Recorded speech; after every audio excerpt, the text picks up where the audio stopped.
Well, let's be clear. If he was reluctant to play, guys, he wouldn't be here. All right. I actually, coincidentally, just got done speaking with him. He came in about a half hour ago, and we had a really good conversation. The young man wants the ball. He wants to start. He believes he's the best quarterback in the room and best quarterback for this team and the guy who gives us the best chance to win.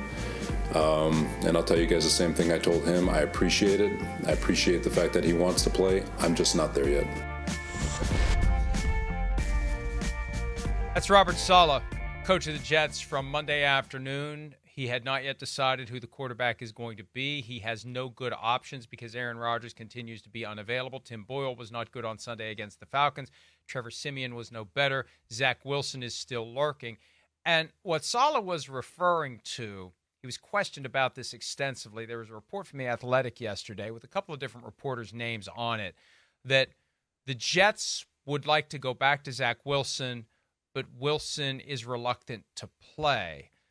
And that just cried out for more context, more explanation. Saleh tried to provide it. And I think, after listening to Saleh, I think the explanation goes like this. Zach Wilson was bellyaching to teammates about his current status. He's forgotten. He's buried on the depth chart behind a couple of guys who aren't all that good. And all it takes is one teammate to say, hey, you know what? Before you know it, they're gonna call your number again and you're going to go back in. And he may have said something like, well, screw that. Why am I going to go play? Well, they don't want me. They don't want me here next year. I'm out of here. I'm not going out and getting injured in one of these final games, because Saleh specifically mentioned the dynamic of somebody not playing in a bowl game in college. Mm-hmm. He specifically mentioned that in trying to explain this. So, okay, somebody hears that Zach Wilson said that. It makes its way to an agent who tells a reporter, and they do a little more work on that end of it. And the next thing you know, it's this big news that Zach Wilson's reluctant to play. I just felt like it cried out for more context, more information, more explanation, because it's one of those things that you see and say, that doesn't make any sense. He can't just say, I'm not playing, no thank you. He's got guaranteed money this year, and he's got a guaranteed contract next year. And when football players start saying, no, I'm not going to play football, it unlocks a whole new can of worms. I'm mixing my metaphors, but you get my point. It was just weird to have that dropped out there yesterday, but it fueled 90% of the questioning at Robert Saleh's press conference. And the end result is, if Wilson is told he's going to play, he wants to play. He's worked through whatever he might have just been riffing, just like you venting, like I'm pissed. They want me to play, screw them. Well, when it's time to play, he's going to go play. Well, and then more of that reporting was interesting too, because the reporting was that Aaron Rodgers had talked to Zach Wilson, but he was still reluctant to play and all this stuff.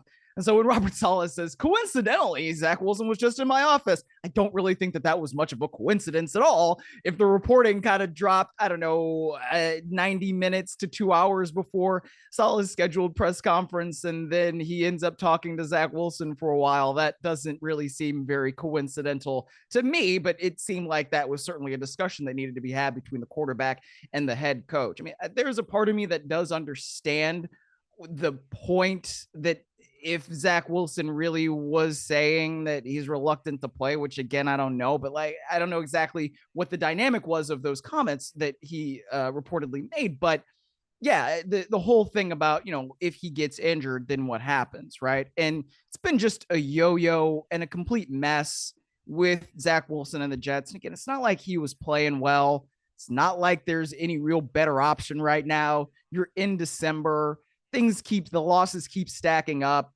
The Jets just have to play out the strings somehow so they can get to the offseason, so they can get to the positive vibes again of Aaron Rodgers returning for 2024.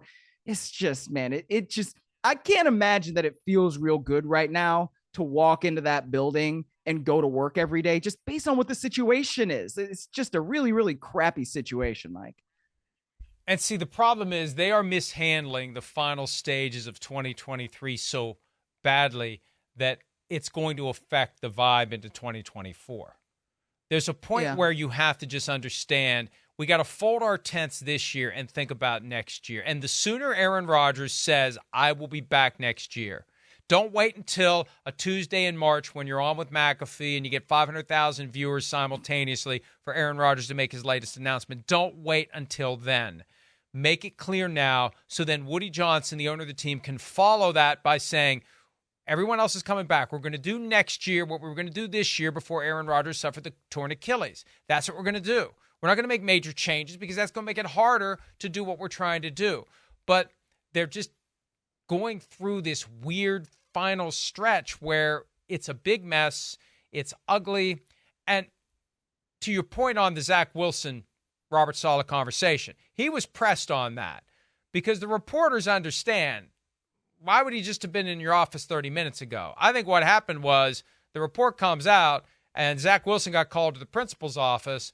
And look, the end result is this. If we tell you to play, you're playing. I mean, you're here. Do you want to be on the team? If you don't want to be on the team, we can do something about that. Is that what you're saying? Because that's the first thing Saleh said. I guarantee you, if he didn't want to play, he wouldn't be on this team.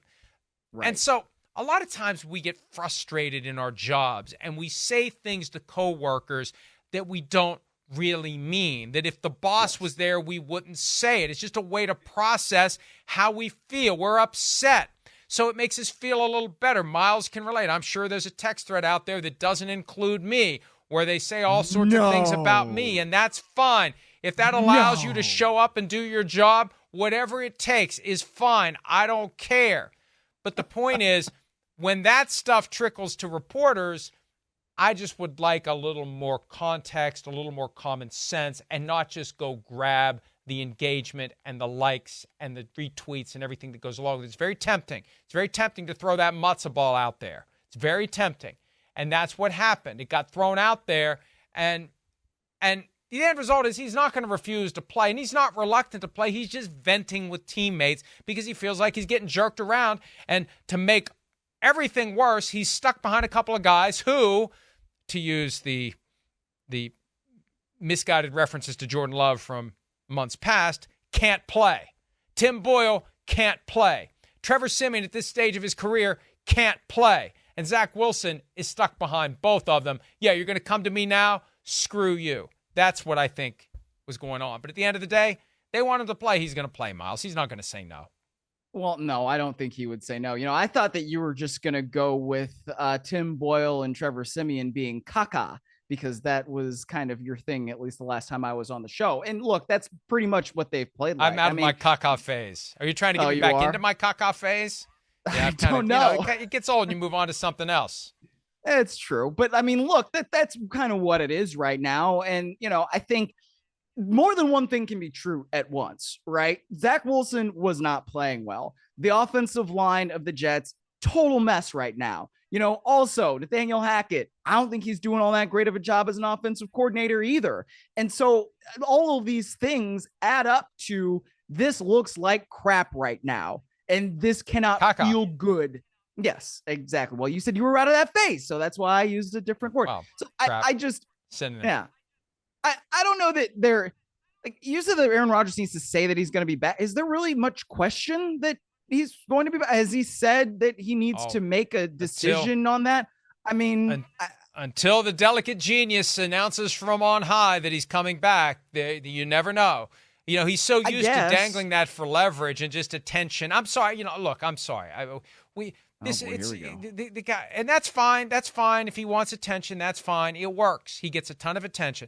Most guys who get injured week one just disappear and you never hear anything from them again. He's found a way to stay in the spotlight. He's found a way to string this along with maybe I'm going to come back. Maybe I'm going to come back. Maybe I'm going to come back. Nobody knows.